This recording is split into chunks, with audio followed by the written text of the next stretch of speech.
সে অনেক দিন আগেকার কথা।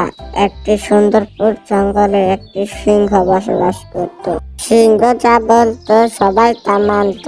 একদিনের কথা, ওই জঙ্গলে টুনটুন বসবাস করত। টুনটুন একটা ডিম পেড়েছিল। টুনটুনকে বলল, অনেক তো খিদে লেগেছে, যাই দেখি বনের কোথাও খাবার আছে কিনা।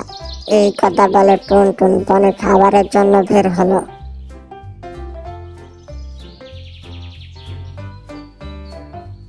ওই জঙ্গলে দুষ্টু শিয়াল এবং বদমাশ কাক বসবাস করত। দুষ্টু শিয়ালটি কাকটিকে উদ্দেশ্য করে বলল, এই কাক, তুমি শোনো, কালকে সকালে আমরা খাবারের খোঁজে বের হব, বুঝছো? তুমি পাখির বাসায় যে ডিমটি ফেলে দিবে, তারপরে আমরা পাকাপাকি করে খাবো। আচ্ছা, কালকে সকালে আমি আর তুমি মিলে বের হবো খাবারের খোঁজে। আচ্ছা টাকু কাক, তাহলে ওই কথাই রইলো, কিন্তু কালকে সকাল সকাল আমরা কিন্তু খাবারের খোঁজে বের হবো। শিয়ালটি এই কথা বলে সেখান থেকে চলে গেল।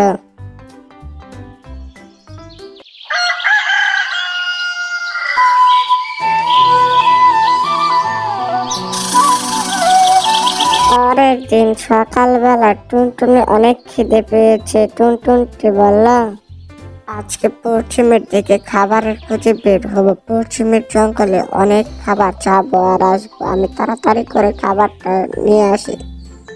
এইসব কথা বলে টুনটুন পাখিটি পশ্চিমের জঙ্গলের দিকে রওনা দেয়। আর এদিকে টুনটুন ডিমটি বাসা মধ্যে একা হয়ে চলে গেল। পরের দিন সকালবেলায় ডাকু কাকের বুগল আসলো শিয়ালটি এসে ডাকু কাককে উদ্দেশ্য করে বলল, টাকু কাক, অনেক তো খিদে লেগেছে, চলো কোথাও খাবারের খোঁজে বের হই। তোমার জানা মতে কোনো পাখির খাবার বাসা নাই যে এখানে ডিম পেড়েছে? হ্যাঁ শিয়াল বোন, আমি একটা জিনিস দেখেছি। একটা টুনটুনের বাসা আছে, সেখানে একটা ডিম পেড়েছে। চলো আমরা সেই বাসায় যে ডিমটি খেয়ে আসি। আর এখন মনে হয় টুনটুন অন্য জঙ্গলে খাবারের খোঁজে বের হয়েছে। এই সুযোগ, চলো তাড়াতাড়ি করে আমরা ওই টুনটুনের বাসা থেকে খাবারটা খেয়ে আসি। তাহলে আর বেশি দেরি না করে চলো আমরা তাড়াতাড়ি করে ওই টুনটুন পাখির ডিমটি খেয়ে আসি। তারপর তারা টুনটুনের ডিম খাওয়ার জন্য তাড়াতাড়ি করে যেতে লাগলো।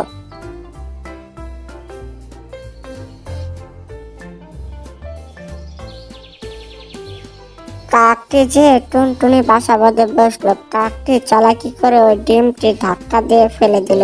শিয়ালটি কোনো কিছু না ভেবে অতি চালাকি করে ওই ডিমটি একাই খেয়ে নিল। বাহ বাহ, ডিমটি তো অনেক টেস্ট ছিল। ডিমটি খেয়ে আমার মনের স্বাদটা মিটে গেল। ওই কাক, আরো কি ডিম আছে দেখতো ওই টুনটুনের বাসায়? শিয়াল ভাই, তুমি এটা কি করলে? তুমি তো আমার জন্য কিছুই রাখলা না, তুমি তো নিজে নিজেই খেয়ে নিয়েছো। তাহলে তো শিয়াল ভাই তুমি খুব স্বার্থপর। আমি যে জন্যের বাসা থেকে ডিমটা ফেলে দিলাম, জানি দুজনে ভাগাভাগি করে খেতে পারি, তুমি তো একাই খেয়ে নিলে। টাকু কাক, তাইকা আমি বেশি উত্তেজিত হয়ে ডিমটি খেয়ে নিয়েছি। তুই যদি কালকে কোনো খাবার পাস, তুই খেয়ে নিস।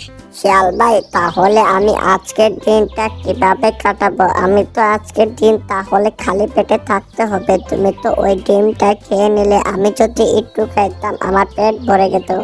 টাকু কাক, চল তাড়াতাড়ি করে চলে যাইগা। হঠাৎ করে যদি ওই টুনটুন পাখিটি চলে আসে, তাহলে আমাদের নামে সিংহ রাজার কাছে বিচার দিয়ে দিব। চল যাইগা। তা নয় যাব, তাহলে আমি বাসায় যে একা একা বসে থাকবো। আমার তো খালি পেট, আমার তো কিছু খেতে দিলে না, আমার আজকের মধ্যে কিছু খেতে হবে। তুই পরের বছর যে খাবি নি, চল আজকের মতো জায়গা। আচ্ছা ঠিক আছে, চলো যাই।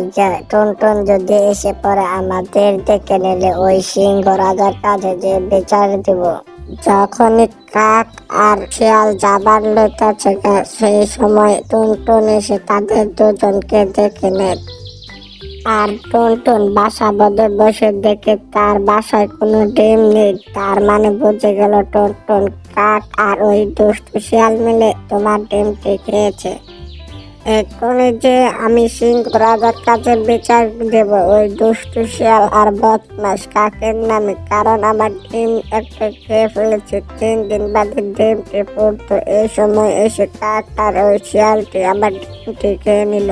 আমি তাড়াতাড়ি করে ওই সিংহ রাজার কাছে যাই, তাড়াতাড়ি করে লালিশটা জানিয়ে আসি।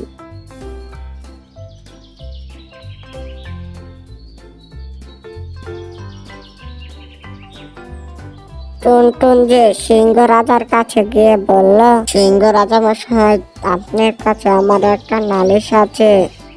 কি নালিশ? আমাকে খুলে বলো। কেউ কি কিছু বলেছে? না, কেউ কিছু বলেনি, কিন্তু করেছে ওই দুষ্টু শিয়াল আর বদমাস কাক দুজনে মিলে আমার একটা ডিম 3 দিন বাদে পড়তে সেটা খেয়ে নিয়েছে।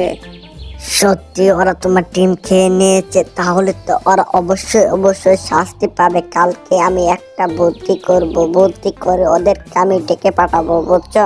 আর আমার মাথায় একটা বুদ্ধি এসেছে। তুমি সবাইকে যে বলো আমি তোমাদেরকে নিয়ে একটা মিটিং করতে চাই, তাও ওরা দুজন আসবে ব্যক্তির সামনে। আমি এই ডিম খাওয়ার অপরাধে ওদেরকে শাস্তি দেব, খুব ভয়াবহ। তাহলে আপনার কথা রইল রাজামশাই, আমি এখন যে সবাইকে আমি বলে আসবো রাজামশাই কালকে একটা মিটিং ডেকেছে।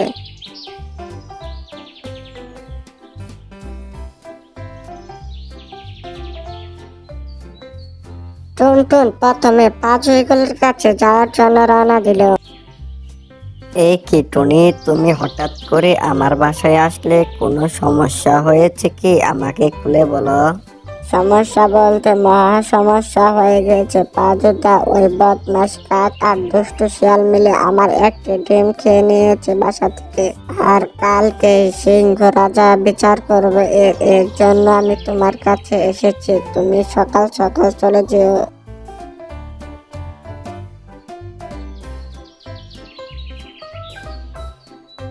এইভাবে সব পশু পাখিকে একসাথে বলে আসে কালকে সকালের জন্য।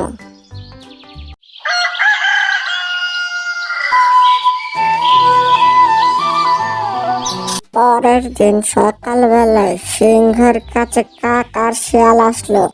এই কি কাকা শিয়াল, তোরা ওই ছোট টুনটুনের ডিম খেয়েছিস কেন? এই শাস্তি কি জানোস? এই আগুনে পুরানো, তোরা কি জানোস না? তারপর কাক আর শিয়ালকে বাধ্যতামূলক আগুনে পড়তে হলো।